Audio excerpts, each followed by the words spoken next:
Aleluia. A graça, a paz. Pode continuar a ficar de pé.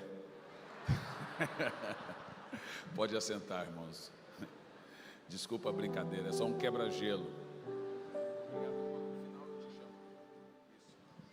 Pastor Gilberto, pastora Karina, obrigado. Gerson, começa com G também? Pastor Gerson, pastora Karina, muito obrigado pelo convite, que Deus abençoe essa linda e amada igreja. Nós chegamos ontem à noite, estou eu e o meu escudeiro, pastor Ulisses, e trago também aqui um abraço da minha esposa, que me cedeu gentilmente no dia de hoje é aniversário dela. Mas eu não me sinto culpado, porque é ela que faz a agenda. É ela que decide. Então, normalmente eu sei aonde eu vou no dia de ir. Então, se ela falou, olha amor, você vai pregar em Maringá no dia 29. Eu olhei para ela e falei assim, como é que é? Falei, você está certa disso? Ela, sim, só que nós vamos comemorar o meu aniversário no sábado. Então, eu penso que talvez bateu um pouco de culpa nela, porque já era para ter estado aqui já outras ocasiões, né? Mas ela cedeu gentilmente essa data para estar aqui com vocês, e já estive com ela, almoçamos, tudo no dia de ontem mesmo. Eu estava preocupado por causa do tempo, né? Curitiba está caindo chuva, e muita chuva já há alguns dias, e também aqui próximo das redondezas de Maringá. Irmãos, antes de pregar, eu gostaria que você me desse alguns minutos do seu tempo. E esse tempo não vai ser para Deus, não vai ser para a palavra, vai ser para mim mesmo. Que ali na saída, eu penso que na livraria, estará disponível alguns livros para você ter a oportunidade de ler. Eu tenho 22 livros escritos e uma história um pouco engraçada. Minha história é tão triste que eu contei para o carroceiro e o cavalo que chorou. Mas até os 19 anos de idade eu não sabia ler nem escrever, e minha história tem um pouco de tudo. As pessoas pensam e costumam dizer que é série de Netflix, né? Mas eu venho de uma família muito descompensada. A minha mãe, com 9 anos de idade, eu tinha 9 anos de idade, eu peguei a minha mãe traindo meu pai na sala de casa. Ela viu que eu vi. E a história é muito triste, porque depois que eu vi essa situação, chegamos da escola alguns dias depois, 11h30 da manhã, havia um caminhão na porta de casa, com todos os móveis da casa. A minha mãe foi embora e não voltou nunca mais. Ela viu o que eu vi, sabia que nós sabíamos, os filhos. Eu levantei 3 da manhã e vi aquela situação toda, e durante toda a minha vida eu me culpava por a minha mãe ter ido embora. A minha mãe foi embora, então eu tenho culpa, porque foi eu que vi, etc. E ela não voltou nunca mais. O meu pai chegou naquele dia, 10h30 da noite, pegou os filhos e foi naquele desespero dele, deu os filhos para muitas pessoas. Eu passei por muitas casas, mas uma das casas que eu me recordo era a casa de um casal de diáconos da igreja do meu pai, que vendia droga. A gente acostumava dizer, resisti os diáconos, eles fugirão de vós.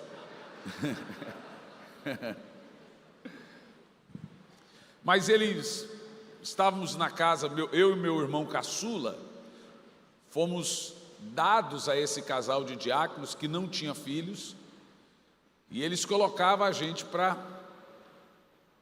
Pronto, ser aviãozinho, né? Não sei se vocês entendem o que é isso aqui.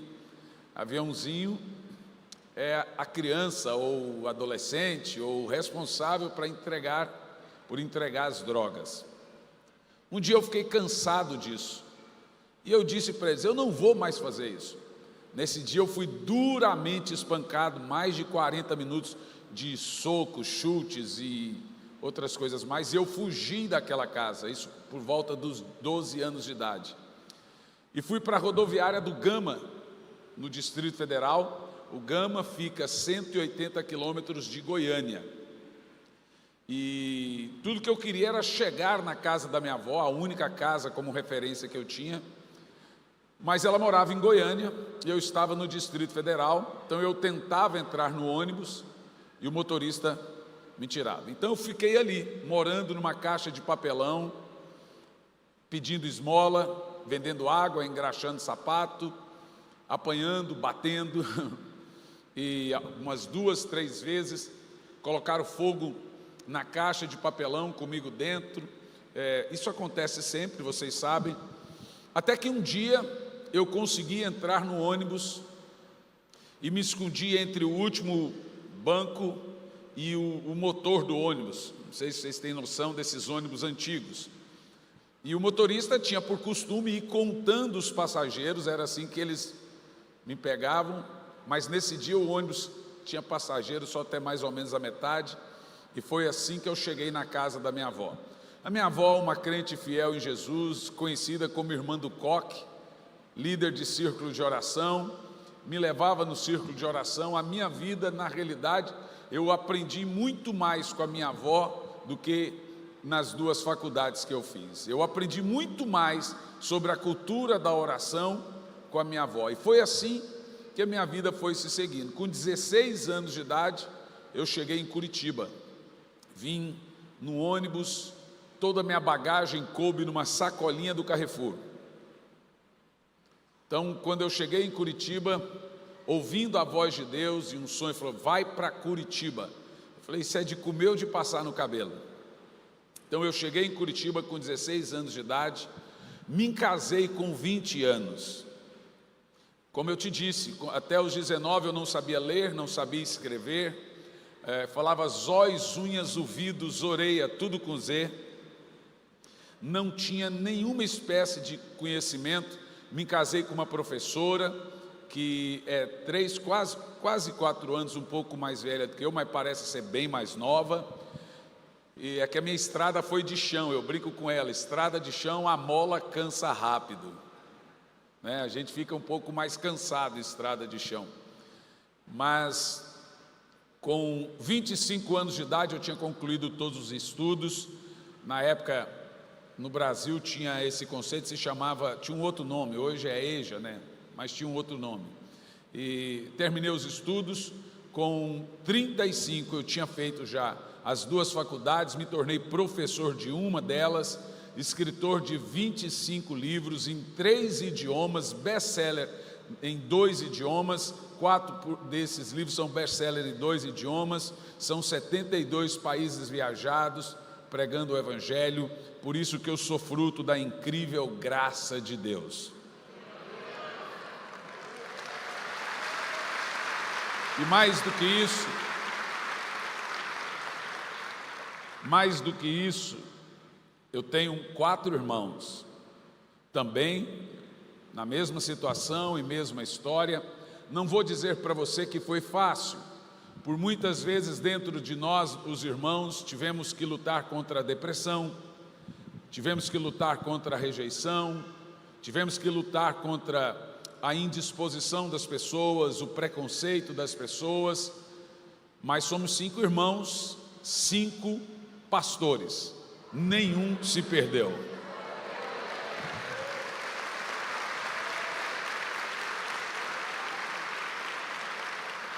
Um pouco dessa história está apresentada em 2 livros. Primeiro, esse livro Incrível Graça, que é um best-seller. Esse é aquele livro que o cavalo que chorou no lugar do carroceiro. Esse livro aqui é uma obra de Deus, da graça de Deus para curar o coração e a vida e a alma das pessoas. Então deixa um balde assim preparativo do seu lado, porque você vai chorar assim uns 3 anos lendo esse livro com toda a história que contém nele. Ele se chama Incrível Graça. Ele não tem nada a ver com hipergraça, com essa doutrina diabólica nova que surgiu por aí sobre a graça. Há alguns anos atrás, talvez uns 4 anos atrás, pastor Luciano Subirá e o pastor Eibe estávamos na minha casa e decidimos que iríamos estudar sobre a graça. Naquela época já tinha gente pregando mas bem no início, essa graça deturpada, do vale tudo. E a gente nós já estávamos vendo que precisávamos de uma resposta urgente para essa demanda, deturpação teológica da graça. Saímos de lá então decididos que iríamos escrever e pregar sobre. Eu fui o primeiro a escrever, eu sou mais novo deles, então meu torque é mais rápido. O pastor Luciano Subirá escreveu também um livro por título Graça Transformadora, e penso eu que o pastor Eibe ainda vem com um livro por aí. Esse livro, Incrível Graça, começa com o meu testemunho, e ele vem pautando a teologia e construindo um conceito do que é graça de verdade e desconstruindo a ideia do vale tudo na graça, que é o que muita gente está ouvindo por aí na internet. Mas eu percebi uma coisa, pastor Gerson, que a igreja que aderiu a essa doutrina da hipergraça, essa teologia, ela não existe, é só o nome. Primeiro ela mata o pastor, depois mata a igreja. Nenhuma dessas igrejas estão lotadas, cheias, crescendo e etc. Estão morrendo, porque a doutrina da hipergraça, ela nasce do liberalismo teológico e do iluminismo. Essa que é a verdade. E ela destruiu a igreja na Europa, destruiu muitas na América e está aqui no Brasil com toda a sua força. Então tome muito cuidado quando você estiver ouvindo algum pregador, qualquer pregador que disser, isso não é pecado, isso não é pecado, isso não é pecado, ele não precisa dizer. O homem de Deus, ele não vem com a mensagem, isso não é pecado, isso não é pecado, isso não é pecado. Ele vem com a mensagem, isso é pecado, isso é pecado, isso é pecado. Quando a pessoa se preocupa em dizer, não é pecado, não é pecado, não é pecado, ela está justificando alguma coisa que está dentro dela. O homem de Deus. Então veja, te dar um exemplo. É pecado bebida alcoólica? Porque nós entendemos, veja, na Bíblia não se tem um conceito, mas existem 2 tipos de pecado na Bíblia: o pecado moral e o social. Pecado moral é aquilo que a Bíblia proíbe. Pecado social é aquilo que a sociedade não engole. Paulo fala desse pecado social quando ele fala de carne. Não era pecado comer carne, mas a sociedade se escandalizava. O que ele dizia? Então não vamos comer. Isso se chama pecado social. Então, por exemplo, no Brasil é pecado beber café? Se fosse... Mas em Cuba é pecado beber café e o povo não bebe café. Lá em Portugal, se você chega numa casa, eles te oferecem um vinho do Porto e você não bebe, você ofende o país. Então, como eu não sou português, eu chego lá e não bebo. Porque na minha cultura, álcool é danoso. Você está entendendo o que eu estou dizendo? Então, socialmente falando, tudo que você for escandalizar alguém, você estará cometendo um pecado, porque se aquele irmão se escandalizar, Paulo diz, eu não posso pecar contra o irmão, por quem Cristo também morreu. Você está entendendo o que é um pecado social? Então, o homem de Deus, ele não precisa vir aqui dizer, gente, não é pecado o álcool. Cara, o povo já fica por aí pecando quando você fala que é pecado. Se você fala que não é pecado... Todo mundo aqui não tem criança. Então, chega e prega a Bíblia. Não é pecado, não é pecado. O que você quer com isso? Então, esse livro aqui, gente, ele vai te ajudar muito, muito, Incrível Graça, mas muito, muito. em nortear, pautar a sua vida pela chamada graça de Deus. Tem pastor sério aí preocupado com a palavra graça, por causa do que é pregado. Então assim, leia, releia, saiba doutrinar seus filhos dentro disso. Principalmente você tem filho adolescente, que fica ouvindo por aí Ed René, fica ouvindo por aí Vitor Azevedo, fica ouvindo por aí o tio Nico, né? E aí você quer corrigir o menino, ele fala assim, não, mas isso não é pecado, fulano disse. Você precisa, hoje não adianta, irmão, você falar não pode, você tem que ter argumento. Bom, outro livro que eu quero indicar a você, eu vou ser mais breve nesses outros aqui. Ensine seus filhos a respeitarem o Espírito Santo. É muito interessante por onde a gente vai, todo lugar que a gente chega, muitos jovens, adolescentes e crianças já estão nos esperando. É chocante como eles ficam esperando estar ali. Hoje, pelo menos 40% que eu tenho de seguidor na internet, no Instagram, é de crianças, adolescentes e juniores, gente. 40% do meu público-alvo. É uma coisa impressionante. Hoje eu vou até pregar sobre isso. Agora, por quê? Não sou pregador de ministério infantil, mas também não creio que tem Espírito Santo Kids.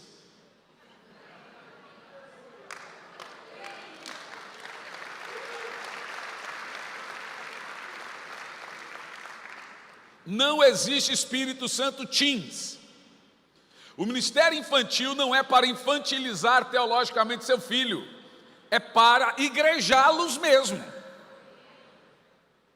É para eles terem um ambiente para eles, não uma teologia para eles. A teologia está pronta, o Espírito Santo do culto de adultos é o Espírito Santo do culto de teens. É para igrejá-los, ambientá-los, não teologizá-los, mudar a versão bíblica para eles. Não tem Espírito Santo para jovem, não tem Espírito Santo para criança, não tem Espírito Santo para homens, não tem Espírito Santo para mulheres. Eu vou pregar agora, semana que vem, o que é uma raridade, o maior congresso de mulheres do Brasil. Alguém me perguntou, o que o senhor vai fazer no congresso de mulheres? Eu falei, irmão, tem Espírito Santo para mulheres agora também? Semana passada eu estava pregando para homens. Tem Espírito Santo para homens? Não tem, mas costela de chão tem. Então assim, esse livro aqui foi feito o seguinte, ó.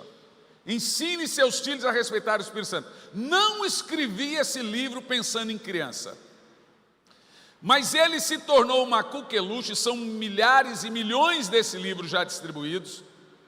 Muitas igrejas pegaram ele para ocupar as suas crianças, pais. Por quê?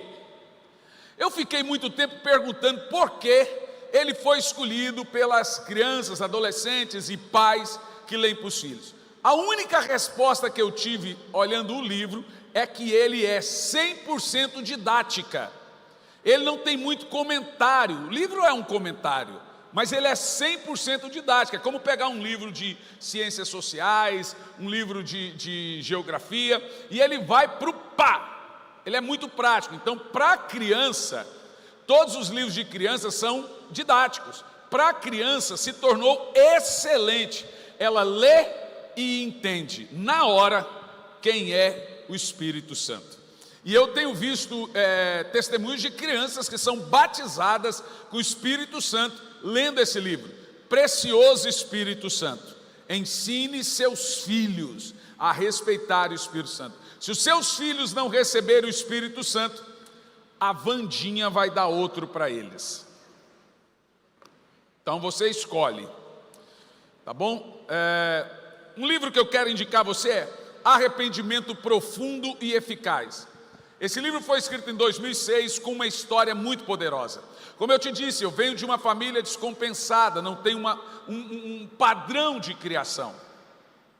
E você traz muito ranço disso, né? Como a minha mãe teve problemas morais, é evidente que você vai ter que lutar, a família tem que lutar contra isso e quebrar esse padrão moral de repetição, né?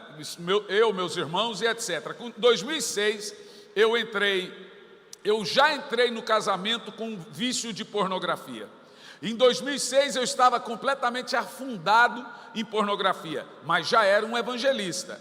Eu estava pregando nessa data numa igreja em Belo Horizonte, do pastor amigo Jorge Linhares, e naquele dia eu tinha ficado 5 horas em pornografia. Fui até Deus antes de pregar e disse: Senhor, não me use. Normalmente a gente diz: Senhor, me use. Eu disse: Senhor, não me use. Fui para o culto. Naquela reunião foi o dia que mais aconteceu milagres. Cheguei em casa e falei para minha esposa: não vou mais pregar. As pessoas me chamam de homem de Deus, pega na minha mão e etc. Mas eu quero me sentir um homem de Deus. Eu queria dizer para mim: você é um homem de Deus. Eu quero me sentir um homem de Deus. Fui na página do Twitter, escrevi, era a rede social mais moderna na época, e escrevi que eu não iria pregar. E aí um amigo me chamou e disse que queria falar comigo. Naquela noite, por volta das 3 às 6 da manhã, eu tive uma experiência com Deus muito forte.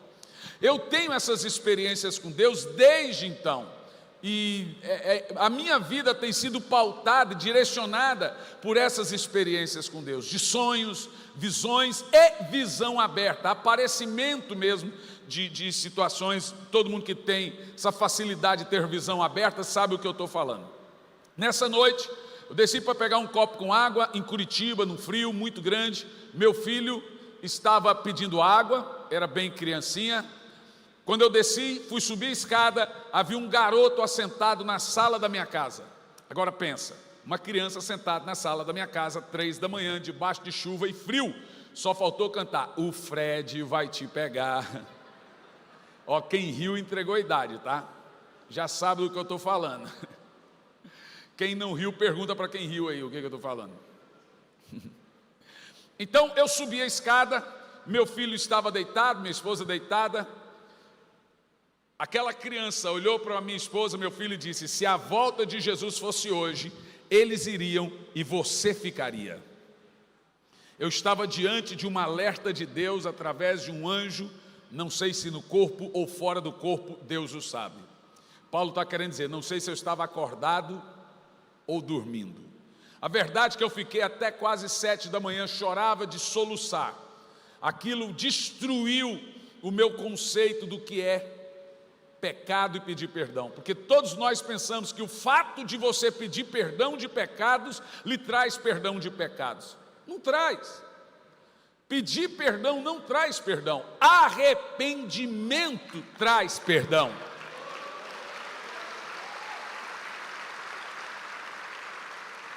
Esse conceito de pedir perdão de pecado para ser perdoado não é protestante, é um conceito católico. Quando o padre fala assim: ó, vai lá, pede perdão, te absolvo, você está perdoado. Na Bíblia é quem confessa e deixa que encontra perdão, é quem se arrepende que encontra perdão, não é quem pede perdão que encontra perdão.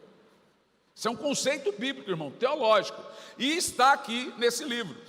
Então fui no Twitter, escrevi, veio um amigo e falou: eu gostaria de tomar um café com você. Fui tomar um café com ele. Ele disse: me tocou demais o que você escreveu. E eu decidi começar um evento, um seminário de santidade no ministério, para falar ao coração dos pastores. E ali nasceu essa profunda amizade minha com o pastor Luciano Subirá. Ele fez o prefácio, inclusive, desse livro. Segundo ele, é o melhor livro que ele já leu na vida dele sobre esse tema, tá? Então, leia, chore, cresça. O Espírito Santo vai falar profundamente com você aqui, através desse livro. Eu falei de 3 livros importantes: Corações Profundos, Revelações Profundas. Esse é um livro, esses 2 livros aqui, Derretimento dos Servos e Corações Profundos, Revelações Profundas. Esse livro veio do meu período de oração. É o único livro, 2 livros, são os 2 únicos livros que não têm uma bibliografia, porque eles não vieram de uma profunda pesquisa, eles vieram de uma profunda experiência. No meu período de oração, que vai das 4h30 às 9 da manhã, eu escrevi esse livro num período de 3 a 4 meses, E foi assim uma experiência profunda da parte de Deus. Todo ele vinha do meu período de oração e escrevendo, período de oração e escrevendo, período de oração e escrevendo. A única coisa que eu vou dizer para você aqui desse livro agora lembra da minha mãe, no outro livro, no primeiro livro que eu disse, eu passei 35 anos orando pela conversão da minha mãe. O meu filho falou: pai, você não tem raiva da avó. Eu falei: olha, filho, você não tem raiva de quem você ora. Ninguém sente raiva de quem você ora. A oração, a intercessão por alguém cura toda a mágoa que você tem dela. Se você orar por uma pessoa, não tem como ter mágoa dela e orar ao mesmo tempo. Nem o nome dela sai da sua garganta. Então eu aprendi a curar a mágoa, a ferida que eu tenho das pessoas, falando o nome delas em oração. Você sai de lá já curado. Se você tem amargura ou mágoa de alguém aqui, não importa quem seja, a hora que você dobrar o joelho, fala o nome dela. Nas primeiras vezes vai entalar aqui, mas a hora que você falar, naquele mesmo dia, vai sair a mágoa. Creia nisso. E esse livro aqui eu conto como a minha mãe foi visitada. Amanhã eu falo mais em detalhes. Depois de 35 anos orando por ela, ela tentou suicídio 3 vezes. Como ela foi visitada por Deus, voltou para os caminhos do Senhor, pediu perdão para os filhos, abandonou todos os vícios, foi curada da depressão profunda. E como que eu sabia, até o dia que ela ia morrer, escrevi no grupo da família, falou assim: minha mãe vai voltar para Jesus, minha mãe etc, e vai morrer em janeiro, dia 26. Mas foi batata, gente. Mas aqui está em detalhe todo esse testemunho de como oração e fé jamais serão desapontados. Aqui também eu te ensino a ter uma vida de oração diária de no mínimo 1 hora. Como o Senhor me ensina? Leia, tem gráficos aqui facilitando a sua comunhão com o Espírito Santo. Na nossa igreja eu tenho crianças que oram mais de 1 hora diária. Corações profundos, revelações profundas e derretimento dos servos. Por que esse título, derretimento dos servos? Eu estava no aeroporto de Heathrow, o segundo aeroporto do mundo, em Londres. E naquele dia cheguei 4h30 da manhã, todos os voos foram cancelados, todos. Eu fiquei 48 horas dentro do aeroporto, gente. Mais de 1,5 milhão de malas extraviadas. Não tinha um voo que saía do chão. Lugar para sentar não tinha mais. Todos os restaurantes acabaram a comida.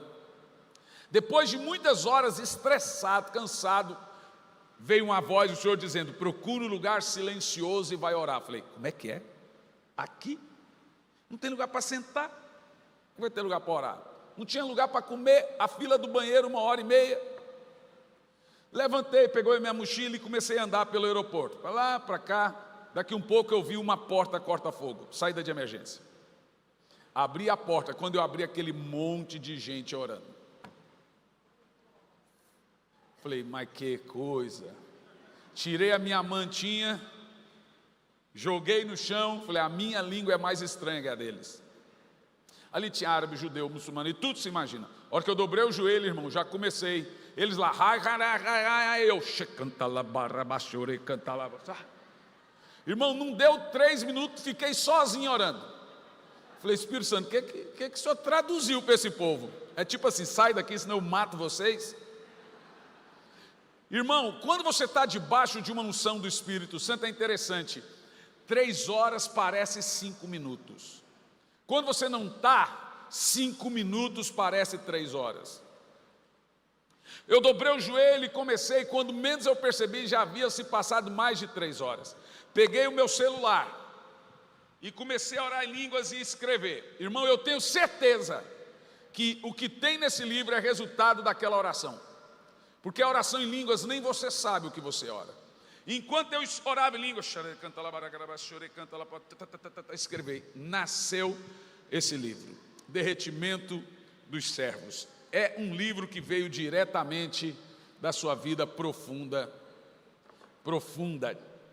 Eu tenho certeza que foi uma interpretação em idiomas. Deixa eu falar aqui os preços rapidinho. Derretimento dos Servos é 35. Precioso Espírito Santo é 35, Os outros 3 é 40 cada. Eu só não sei a promoção, Ulisses. Tá, então tem uma promoção aqui de 5 livros por R$170 em 3 vezes no cartão de crédito. Você passa lá, gente, não tem muita coisa, tá? A gente manda por carreto, não tem muita coisa. Vamos lá, preste muita atenção. Atos capítulo 6, no versículo 4, são 2 textos que eu quero te dar aqui. Antes de qualquer coisa,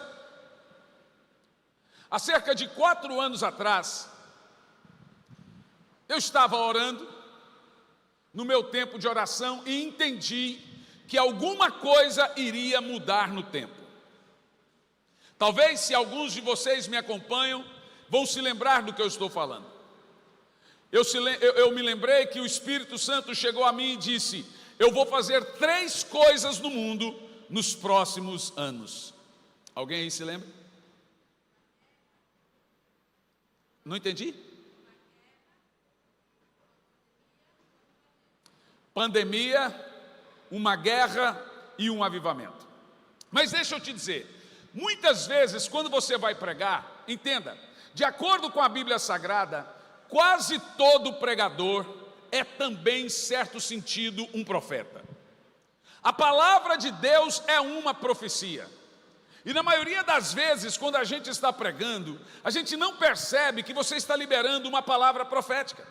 Você simplesmente fala. E daqui um pouco aquilo acontece. Então eu estava diante de uma realidade. Até ontem eu estava ouvindo essa mensagem que o Espírito Santo disse que viria algumas ondas no mundo nos próximos anos. Então eu escrevi um livro.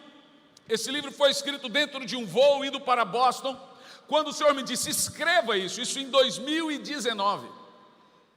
Eu vou trazer no mundo uma pandemia, uma guerra e um poderoso avivamento, exatamente nessa ordem. Então eu comecei a pregar, mas veja, eu não tinha noção do que é pandemia, nenhum de nós. Para nós pandemia era H1N1, ou gripe aviária, ou gripe do porco, e etc. Mas quando começou essa terrível pandemia, eu estava na Itália, no primeiro caso que aconteceu da pandemia. Estava eu e a minha família na Itália. Para nós aquilo iria ficar restrito à zona ali da Lombardia. Mas eu comecei a perceber que o que Deus trouxe sobre o mundo foi um poderoso mensageiro. A pandemia foi um alerta daquilo que estaria perto de vir. Eu falei, mas por que Deus trabalha dessa maneira? Veja bem, Satanás te exalta para te abater depois. O Senhor te abate para te exaltar depois.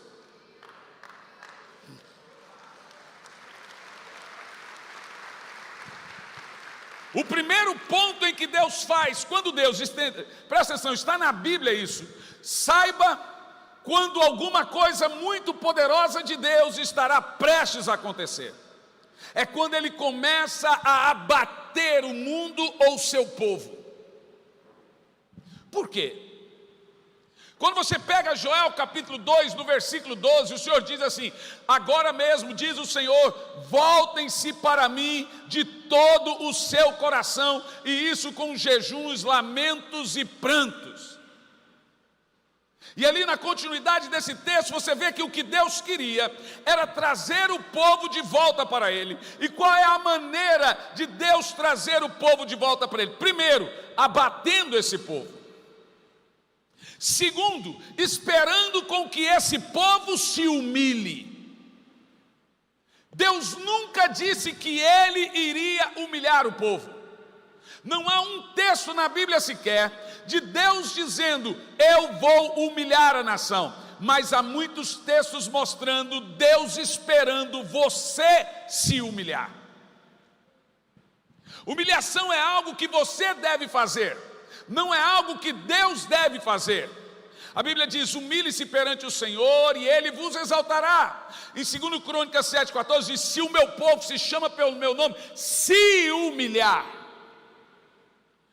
No contexto de Joel, no capítulo 2, nós encontramos que aquele povo não se humilha perante o Senhor, aquele povo não se volta para Deus, aquele povo não se arrepende para Deus, então Deus começa a abatê-los. E como que ele faz isso? Ele envia 4 bandos de gafanhotos que começam a destruir as campinas, destrói a plantação, destrói todo o pasto, tudo que existe os gafanhotos destrói, e ainda assim eles não se arrependem. Então Deus manda a seca, e eles não se arrependem. Então Deus manda a peste, e eles não se arrependem. Veja, esse é o modus operandi de Deus: gafanhotos, seca, peste. Então Deus fere todos os animais e eles não se arrependem. Mas em último lugar, Deus manda um terrível exército, guerra, que começa a marchar contra o povo de Israel, para que eles se arrependam. Era um tempo de muita crise.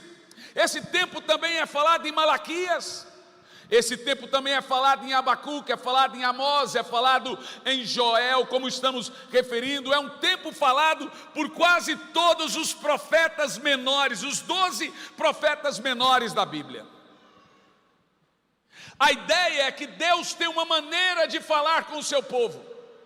E o porquê que Deus age assim? Escute bem: antes de todo e qualquer avivamento, Deus vai lutar para falar as trevas do coração do homem, para falar a mente iluminista de cada um. Todo avivamento nasceu do caos. Todo avivamento nasceu da terra seca. Isaías 44, no versículo 2 em diante: porque derramarei água sobre os sedentos e torrentes de águas sobre a terra seca, derramarei do meu espírito sobre sua prole e da minha bênção sobre os seus descendentes. Presta atenção, esse texto diz que o avivamento vem do clamor de uma terra seca. Esse texto deixa claro que em tempos de caos pode ser também tempos de avivamento. Eu tenho sido questionado por pregar insistentemente sobre avivamento em tempos de caos, de terror e de coisas terríveis. Mas eu quero falar para você que o terreno mais hostil do mundo, como diz a Bíblia, será feito em um terreno de grande colheita. Avivamento é uma cultura estabelecida por Deus e permanecida por nós. Avivamento é a mistura da necessidade da terra com a urgência do céu. Deus opera na sua igreja em tempos sombrios, e o nome desse operar é avivamento. Toda igreja deve crer em avivamento, toda igreja deve amar avivamento, toda igreja deve orar por avivamento. E eu te explico isso. A ideia de Deus na história é que nenhuma geração permaneça sem avivamento, ou podemos chamar também de outras coisas como despertamento espiritual, ou Pentecoste, ou qualquer outra coisa. Avivamento, gente, é tirar alguém da morte.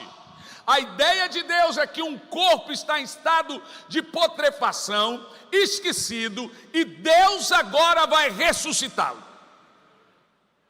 Então, em outras palavras, se nós começarmos a pregar sobre avivamento, presta atenção, é porque Deus está vendo algo que Ele não está gostando. Cada geração precisa de um avivamento. O avivamento do passado muitas vezes não serve para hoje. Cada geração necessita de um novo derramar do Espírito Santo. E se uma geração não viver um avivamento, ela viverá um sepultamento.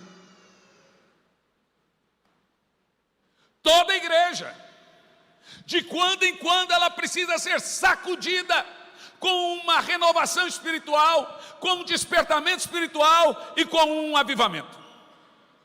se ela não for sacudida com um avivamento, com um despertamento e com uma renovação espiritual, ela vai perdendo o sentido, ela entra numa roda religiosa de fazer, e vai se esquecendo do fogo do Espírito.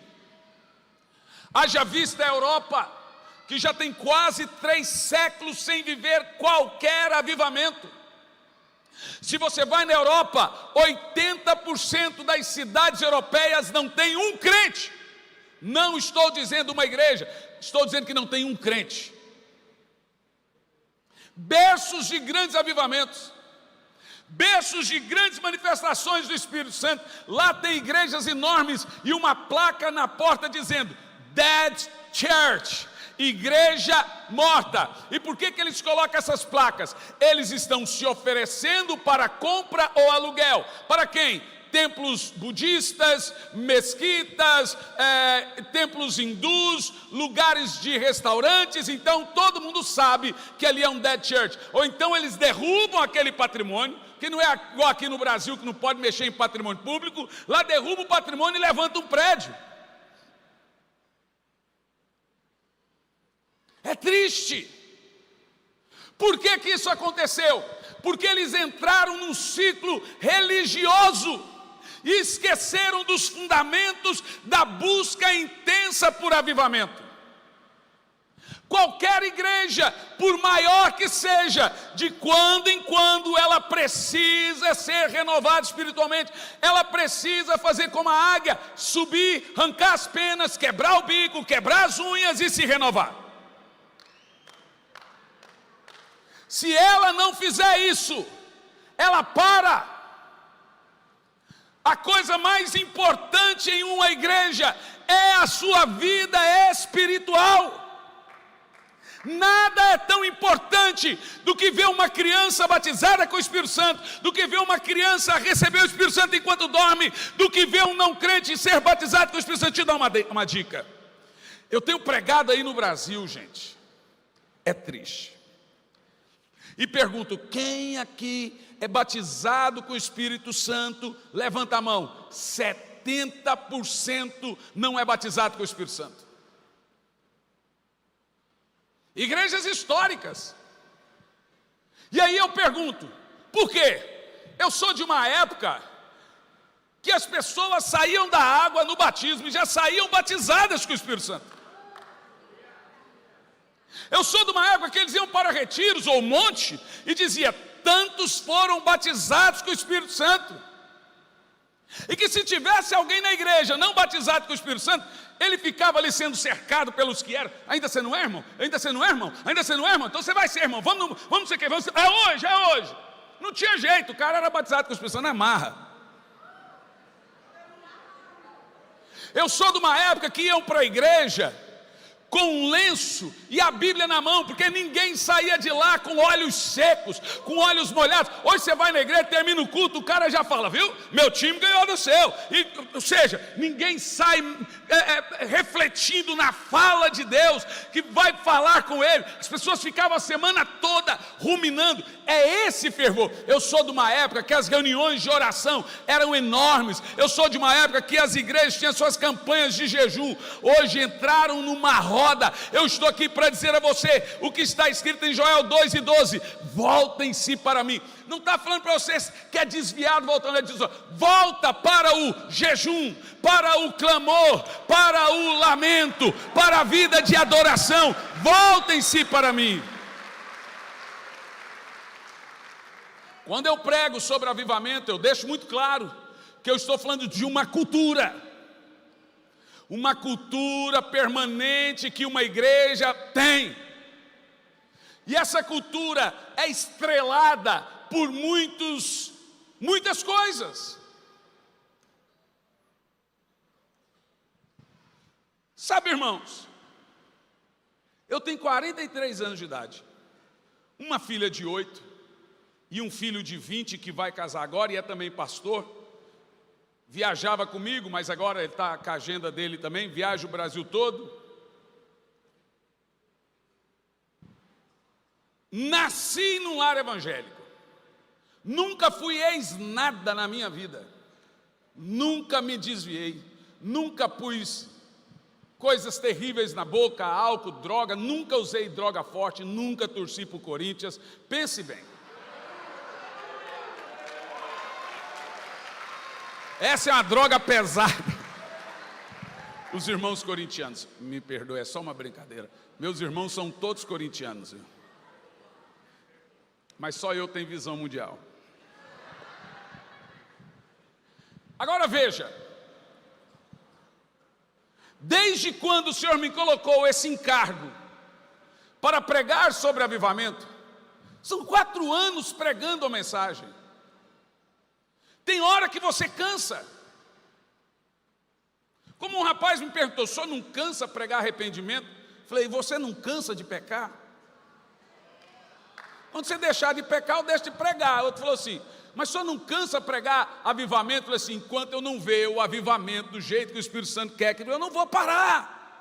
Eu sei, irmãos, que nós vamos viver dias sobrenaturais nessa nação. Eu sei que nós vamos, toda a igreja será pequena, toda a igreja vai ter sua fila. Sabe, tem uma igreja agora nos Estados Unidos, presta atenção, eles já estão em 1 semana de culto ininterrupto. E não é o culto todo dia não, é assim, 24 horas de culto já há 1 semana e aquela fila enorme de gente. Por que que lá nos Estados Unidos as coisas acontecem? Como na faculdade de Asbury, porque a América aprendeu durante muitos séculos o que é uma cultura de avivamento. Ela aprendeu que a vida não vem, que o avivamento não vem de empolgação. Nós brasileiros nos empolgamos rápido e desempolgando da mesma velocidade. Põe uma coisa na sua cabeça. A primeira coisa que produz avivamento é a terra seca. Entenda o que eu vou te dizer. Depois de aprendermos o que é avivamento, avivamento é a visitação de Deus, avivamento é despertar do sono, avivamento é curar da frieza espiritual. Avivamento, como é que você sabe que você precisa de um avivamento? Você já não ora mais, você já não lê a Bíblia mais frequentemente, você já não visita seu quarto de oração, você já não vem mais com tanta frequência nos cultos da igreja. Se você se encontra nessas coisas que eu disse agora, você precisa urgentemente de um avivamento. O avivamento vem para tirar você da frieza, vem para tirar você da mornidão, vem para tirar você da letargia espiritual. É assim, se a sua vida espiritual está lenta, ou você está morrendo espiritualmente, ou já morreu. Quando você chega a esse nível, você precisa entender que eu preciso de um avivamento. Entendeu o que eu disse? Quando é que uma igreja precisa de avivamento? Quando ela está na máquina. Nessa igreja não tem uma cultura de jejum, não tem uma cultura de oração, não tem uma cultura de pertencimento ao corpo de Cristo, não tem é uma máquina. Então, não importa se ela tem 10.000 pessoas, ela precisa de avivamento quando ela não tem uma cultura espiritualizada. Precisa de avivamento. Não estamos falando que ela não é de Deus, porque essa frieza espiritual acontece com todos nós. Todos nós.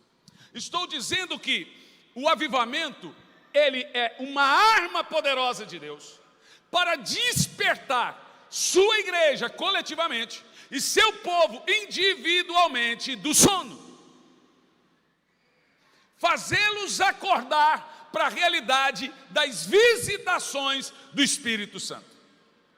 Retomando nossa intimidade com Deus, retomando nossa comunhão com o Espírito Santo, retomando nossa autoridade espiritual quanto aos demônios, quanto a curar enfermos, retomando a nossa força espiritual de ganhar almas. Isso tudo que eu estou falando é o que a Bíblia chama de cultura de uma igreja eletrizada. Em outras palavras, uma igreja espiritualizada, aonde o Espírito Santo está se movendo. É normal, irmãos, em qualquer igreja, tempos em tempos, a gente lutar, irmãos. Vamos fazer uma campanha de jejum, irmãos, vamos fazer uma campanha de oração, irmãos, vamos fazer isso, fazer aquilo outro. Para quê? Para que essa igreja continue sendo operada pelo Espírito. Sobre o indivíduo, sobre o ser individual, você precisa ficar atento aos alertas, seus mesmos. Quando a voz de Deus já não é mais entendida por nós, você precisa urgentemente correr para os pés do Senhor.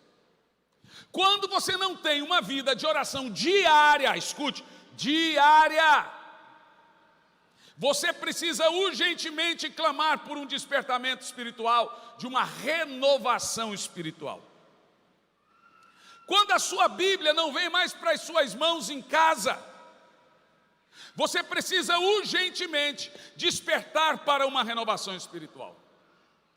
Então, avivamento, gente, não é um evento, não é um movimento, não é uma multidão, ainda que todo grande avivamento vai trazer uma multidão, porque quando você espiritualiza e dá esse lugar para o Espírito Santo, ele começa a agir. E aí, meu irmão, quando o Espírito Santo começa a agir, aí é só fila. Só fila. Agora, o terreno necessário para esse avivamento é o caos. Presta atenção, é terra seca. Derramarei água sobre a terra seca. Em outras palavras, Isaías está dizendo que a terra seca só vai viver a torrente de água se ela clamar. Em outras palavras, você só vai viver um poderoso e genuíno avivamento se você clamar desesperadamente. Sabe por que o avivamento ainda não veio? Porque nós estamos dispostos a viver sem ele. Muita gente ainda não viu a necessidade desesperada de um avivamento. Então deixe-me te contar algumas coisas. Em 1700, nasceu na Europa o iluminismo francês com o iluminismo inglês. O iluminismo inglês foi dirigido por John Locke, o francês por Voltaire, Rousseau, Robespierre. Esse iluminismo, gente, ele causou o caos na Europa. Um homem chamado Guilhotina fez uma máquina e colocou no centro de Paris e começou a cortar a cabeça de todos os reis, príncipes, feudais, padres e pastores. A ideia deles era destruir o modelo de família que tinha na época. Você sabe, isso vem reeditado na cabeça de Karl Marx. Ainda assim é iluminismo. Escute bem, a Europa toda foi varrida por esse movimento. Para terminar a coisa um pouco mais complicada, lá no final, eles mesmos começam a se matar mesmo. O próprio Guilhotin perde a cabeça na sua própria arma. Então o que eles fazem? Chamam um general de 29 anos para dar um jeito na bagunça. Esse general se chamava Napoleão. Só que Napoleão era muito mau. No início começou bem, mas depois ele começa a varrer a Europa e a banhá-la de sangue. Só 2 países não foram invadidos por Napoleão: Inglaterra e Portugal. Portugal não foi porque ele não conseguiu chegar, que quando ele chegou lá não tinha mais ninguém para conquistar. João Dom VI fugiu para o Brasil. E aí aqui no Brasil ficou um tempo sendo Portugal. Não é sendo uma colônia, sendo de fato Portugal. Quando Napoleão chega lá, ele vê os barcos portugueses pelas costas, daí surge a frase: ficou a ver navios. Ele só viu os barcos pelas costas. Mas aí Napoleão não desiste, ele se prepara para entrar na Inglaterra. Quando ele tenta entrar na ilha, os canhões da rainha, estou quase para dizer que é essa que morreu, os canhões da rainha começam a jogar bomba em seus barcos, então ele tem que ficar uma distância segura para que seus barcos não sejam atingidos. Napoleão, muito estrategista e muito esperto, o que ele faz? Ele cerca Londres, que tinha 300 mil habitantes. Ninguém entra e ninguém sai. Olha só. Eles começam a morrer de fome. Eles começam a morrer de inanição. Não entra comida, não entra ajuda na ilha. Napoleão fala, deixa eles morrerem. Para piorar as coisas, por falta de saneamento básico, tem um surto terrível da peste negra dentro da ilha. A cidade tinha 300 mil habitantes, 100 mil morrem da peste. O que eles fazem? Cavam valas na cidade para jogar os corpos dos doentes. Muita gente, agora não cabendo os corpos nas valas, eles pegam carrinhos, carroças e põem os carros dentro e queimam. Não cabendo as carroças, eles começam a jogar no chão. Olha só, de cada 10 casas, 7 era um prostíbulo. Olha o que eu estou te falando. De cada 10 casas em Londres, 7 era um prostíbulo. Era um verdadeiro caos na Europa e um verdadeiro caos na Grã-Bretanha. E aí você me pergunta, como alguém me perguntou esses dias sobre a guerra, o que Deus vai fazer? Onde está a igreja? Não se preocupe, avivamento é o contra-ataque de Deus ao caos. É em terra seca, é em época de terríveis situações que Deus começa a levantar o seu povo, fazer dele um grande exército, levantar a sua igreja. É nessa hora que Deus começa a agir. Então me escuta para você entender a cultura do que é um avivamento. O Brasil precisa entender isso. De cada 10 casas, 7 era um prostíbulo. Todas as igrejas fecharam. Os filósofos, sociólogos, historiadores deram o cristianismo por falido. Como vai levantar uma igreja dessa? A maioria dos pastores tinham parceria nos prostíbulos. As pessoas vendiam suas filhas por comida,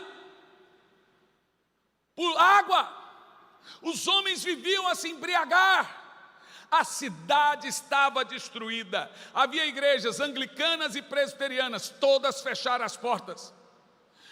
Nessa hora, Deus joga uma fagulha de fogo no dentro de Londres. Dentro de uma faculdade chamada Oxford, Deus levanta 3 jovens. Não estou falando de uma multidão. Deus só precisa de uma pessoa que não tema a ninguém, de uma pessoa que vive com o coração prostrado ao Senhor, de uma pessoa cheia do fogo do Espírito. É uma. Nessa hora Deus levanta John Wesley, Charles Wesley, George Whitefield. Dentro da faculdade Oxford, Wesley, a história dele se destaca no meio desses 3. No dia 24 de maio de 1736, às 8h36 da manhã, Wesley estava dentro da sua casa pedindo um derramar do Espírito Santo. Ele já era um pastor anglicano, mas ele dizia que ele não tinha Espírito Santo, e ele clama por esse derramar do Espírito Santo. Às 8h30 da manhã, Deus joga uma brasa dentro da boca de Wesley. O fogo, ele conta que um fogo entrou dentro da boca dele, e o coração dele começou a queimar, a queimar, a queimar. Ele começou a ficar ofegante, ele não sabendo o que fazer. Ele sai correndo nas ruas de Londres, correndo, e as pessoas começam a se juntar a ele, e daqui um pouco se junta, e ele ainda ofegante. O fogo de Deus estava com aquele homem. Sabe, eu vou te dizer uma coisa, a cidade estava em destruição, mas Deus já estava levantando os seus servos. Deus já estava levantando, veja, para cada momento, para cada situação, uma unção. Eu vou repetir. Deus tem uma unção para cada situação. Na Bíblia, profeta vai lá, pega a unção. Fulano vai lá, pega a unção. Ciclano vai lá, pega a unção. Você vai aonde? Ali? Leva o óleo, prepara o óleo. Há uma unção de Deus para esse tempo. Há uma unção de Deus para esse momento. Todo momento, toda situação tem uma unção específica. Deus já tem seus ungidos nesse momento, meu irmão. Deus já tem levantado o seu povo nesse momento, meu irmão.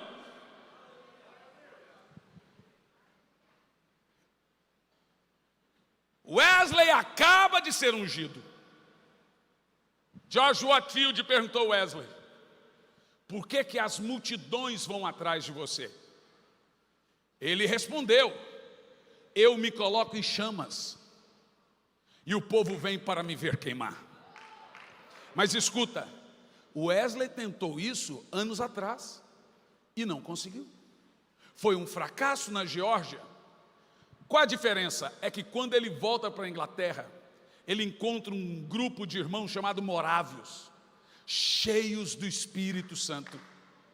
E aquilo cria em Wesley uma fome por despertamento espiritual. Nunca houve um avivamento na história quanto o avivamento wesleyano. Nunca houve um avivamento tão poderoso quanto o avivamento de Wesley. Aquele homem orava todo dia das 4 da manhã às 8 da manhã, depois montava no seu cavalo, andava 50 quilômetros pregando e ganhando almas. Esse homem ganhou quase 4 milhões de almas para Jesus em cima de um cavalo. Caiu muitas vezes do cavalo, porque às vezes ele dormia em cima do cavalo ou escrevia em cima do cavalo. A Inglaterra viveu um avivamento sem precedente. Nesse período, o iluminismo francês não chegou na Inglaterra. Nesse período, Napoleão não consegue chegar na Inglaterra, e a Inglaterra é varrida com fogo de Deus. John Wesley começa o que ele chamou na época de Clube Santo.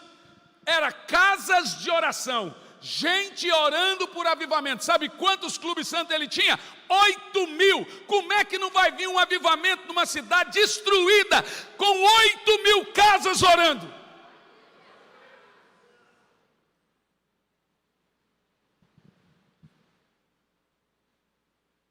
Percebe?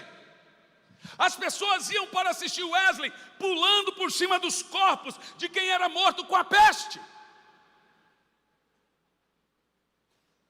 No mesmo período, nos Estados Unidos, em 1722 em diante, Deus levanta também alguns avivalistas. Jonathan Edwards, David Brenner. David Brenner ganha 50 mil índios canibais para Jesus e morre com 29 anos. Morre de tuberculose por causa da neve. Jonathan Edwards, o grande idealizador, o Espírito Santo deu para ele a mensagem: pecadores nas mãos de um Deus irado. Ele era gago, não sabia falar sem ler, então ele prepara o sermão: pecadores nas mãos de um Deus irado. E ele ora e jejuma por semanas. Quando ele vai pregar com a lamparina no lado e o papel no outro, ele começa a ler. Quando ele olha, está todo mundo no chão aos gritos. Aonde ele pregava, as multidões vinham ao Senhor aos gritos. Foi um avivamento chamado na América o Grande Despertar. Sabe o que estava vivendo na época nos Estados Unidos, nessa época? A grande guerra do sul contra o norte. Tinha lá inglês dentro dos Estados Unidos, e tinha lá também francês dentro dos Estados Unidos. Todos brigando pelos Estados Unidos, querendo a terra deles. O inglês e o francês. O norte e o sul, a guerra era feia. Deus acaba com a guerra. Vou te dizer, em 1822, um homem chamado Finney se meteu no meio do exército e acabou com a guerra. Sabe como é que ele acabou com a guerra? Todos os soldados foram batizados com o Espírito Santo e a guerra acabou.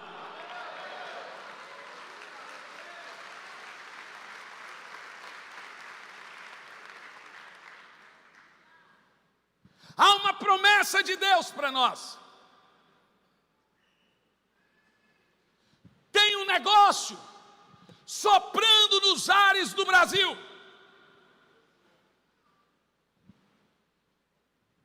O melhor lugar que você poderia estar hoje é no Brasil. Nenhum outro lugar seria tão poderoso quanto o Brasil é hoje. E aí você fala: como assim, pastor? Eu vou te explicar. Todas as profecias do mundo sobre avivamento apontam para nós. Eu vou te dar a dica.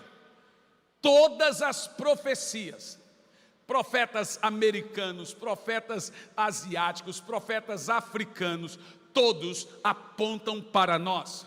Eu faço parte de um grupo de profetas no mundo todo, e são vários em um grupo de WhatsApp. Eu nunca falei nesse grupo, mas leio. Esse grupo é liderado por Cindy Jacobs, James Campbell, entre outros, Rony Chaves e Maldonado, pronto, um monte.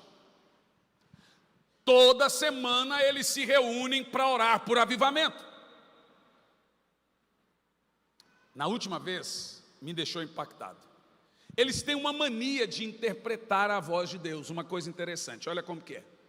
Todo mundo está aqui orando por avivamento. Na hora que estão orando por avivamento, se um ouve a voz de Deus, ele pega papel, caneta e escreve e fecha.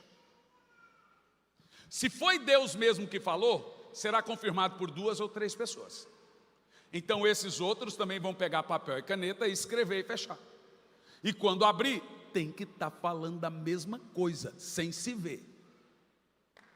Te falar um negócio, não tem como um negócio desse dar errado, né? Eles estavam orando por avivamento. 2 horas, nada, ninguém ouviu Deus. 3 horas, ninguém ouviu Deus. 4 horas, ninguém ouviu Deus. 5 horas, já estava cansado. Aí algum levanta e vai ali tomar um chá, algum levanta e vai ali tomar um café, e estão ali esperando Deus falar. Num determinado momento, uma pessoa pegou papel, caneta e escreveu. A hora que ela escreveu, todo mundo ficou na expectativa. Agora a próxima expectativa é que alguém, no mínimo 3 ou 4, vá escrever a mesma coisa. É como a Bíblia fala. É assim, é o Urim Tumim. Mas não foi 3 ou 4 pessoas. Um ali pegou, escreveu, outro escreveu, outro escreveu. Foram mais de 100 pessoas que escreveram e fecharam. Falei, rapaz, agora que eu quero ver. Agora só 2, 3, beleza. Agora mais de 100 falando a mesma coisa. Agora que eu quero ver. Irmão, preste atenção. Quando todo mundo foi abrir para saber o que estava escrito, cada um escrito do seu modo, mas o mesmo sentido. Estava escrito Brasil.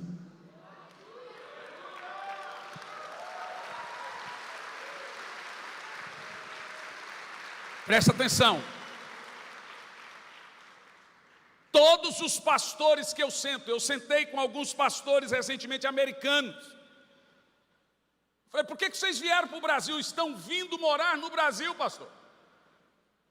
Por quê? Ele disse, porque todo mundo sabe que tem uma profecia sobre essa nação, e essa nação vai ser daqui, escute bem o que eu estou dizendo, o maior avivamento da terra, será maior que Brownsville, Pensacola, será maior que Atos 2, será maior que o avivamento de Wesley, o avivamento de Edwards, o avivamento da Índia, o avivamento do país de Gales. O maior avivamento da terra está para vir antes do retorno de Cristo, e queira Deus, esse avivamento vem dessa nação.